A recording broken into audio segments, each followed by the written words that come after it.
Hi friends, welcome to Satyavati kitchen. ఇవాళ మనం చేసే రెసిపీ వచ్చి మటను చింత చిగురు అనమాట. దీన్ని ఎలా ప్రిపేర్ చేయాలో చూద్దాం. ముందుగా ఒక కుక్కర్ తీసుకొని స్టవ్ ఆన్ చేసుకొని దానిలో సరిపడినంత ఆయిల్ వేసుకోవాలి. నూనె, ఇది నాన్ వెజ్ కదా ఫ్రెండ్స్, కొంచెం ఎక్కువే ఆయిల్ పడుతుంది. ఆయిల్ వేసుకొని కొంచెం హీట్ అయ్యాక దాంట్లో ఉల్లిపాయ పచ్చిమిరకాయ వేసుకోవాలి. ఉల్లిపాయ పచ్చిమిరకాయ వేసుకొని కొద్దిగా దోరగా వేగనివ్వాలి.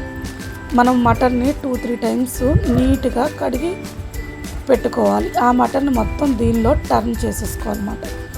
ఇది నేను 1/2 కేజీ తీసుకున్నాను ఫ్రెండ్స్. మటను 1/2 కేజీకి వచ్చి మనం చింత చిగురు 100 గ్రామ్స్ వేసుకోవచ్చు, 150 గ్రామ్స్. మనం ఎంత గ్రేవీ కావాలంటే అంత చింత చిగురు వేసుకోవాలన్నమాట. నేను 1/2 కేజీ మటన్కి 150 గ్రామ్స్ చింత చిగురు తీసుకున్నాను అనమాట. ఈ మటన్ అంతా వేసుకొని ఇందులో తగినంత సాల్ట్ వేసుకోవాలి.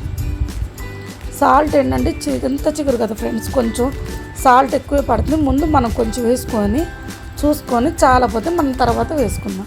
ఇప్పుడు సాల్ట్ వేసాక ఇందులోనే కొద్దిగా పసుపు కూడా వేసుకొని బాగా కలుపుకోవాలన్నమాట. ఈ పసుపు ఉప్పు మాంసానికి బాగా పట్టేటట్టు బాగా మిక్స్ చేసుకోవాలన్నమాట. ఈ మొత్తం మిక్స్ చేసుకొని మనం ఇది కొంచెం మగ్గనివ్వాలి. ఎందుకంటే దీంట్లో నీచు వాటర్ వస్తుంది కాబట్టి మనం మూత పెట్టామనుకోండి, వాటర్ మొత్తం రిలీజ్ అయిపోయి మంచిగా కుక్ అవుతుంది అన్నమాట. అంటే నేను కుక్కర్ ఫిట్ చేయలేదండి, ఊరికే పెట్టాను అంతే. ఇప్పుడు కుక్కర్ మూత తీసేసుకొని మనం కలుపుకుందాం.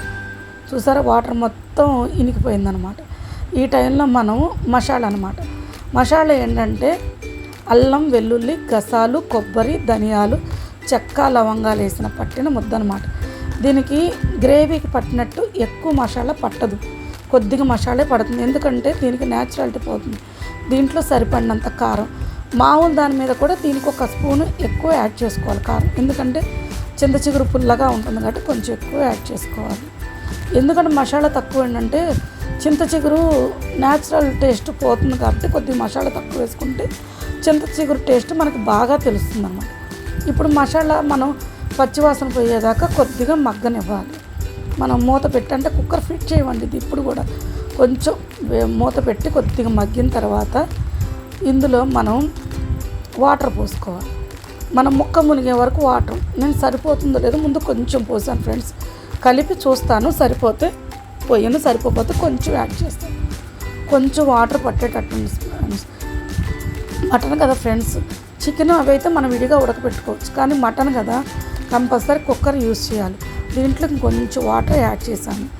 ఇప్పుడు మనం కుక్కర్ మూత పెట్టుకొని 3-4 విజిల్స్ వచ్చేదాకా మనం కుక్ చేసుకోవాలి. కుక్ అయిపోయింది ఫ్రెండ్స్. ఇప్పుడు మనం మటన్ ఉడికిందో లేదో ఇప్పుడే టెస్ట్ చేసుకోవాలి. ఎందుకంటే మటన్ ఉడకలేదు అనుకోండి, తర్వాత చింత చిగురు వేసామనుకోండి మటన్ ఉడకదు. కాబట్టి మనం మటన్ సాధ్యమైనంత వరకు ముందుగానే బాగా కుక్ చేసేసుకోవాలి. మటన్ మాత్రం బాగా కుక్ అయింది ఫ్రెండ్స్. ఒకసారి బాగా కలుపుకొని మనం తీసుకున్న చింత చిగురు మొత్తం దీంట్లో మనం వేసేసుకుందాం. చింత చిగురు వేసేసుకొని దీన్ని బాగా కలుపుకోవాలన్నమాట. చింత చిగురు వేసుకొని కలుపుకొని పైకి కిందకి మాంసాన్ని మొత్తానికి పట్టేటట్టు బాగా కలపాలి. చింత చిగురు మొత్తం మాంసానికి పడుతుంది ఫ్రెండ్స్. ముక్కకి ఆ పులుపు పట్టి ఎంత బాగుంటుందో తెలుసా ఫ్రెండ్స్. ఇది మనం బాగా దగ్గరకి వచ్చి నూనె తేలేదాకా ఉంటే మనకు 2-3 డేస్ అయినా ఉంటుంది. నేను సాల్ట్ చూస్తే కొద్దిగా సాల్టే తగ్గింది ఫ్రెండ్స్. కారం, పులుపు అన్నీ పర్ఫెక్ట్గా ఉంది, కొద్దిగా సాల్ట్ తగ్గింది.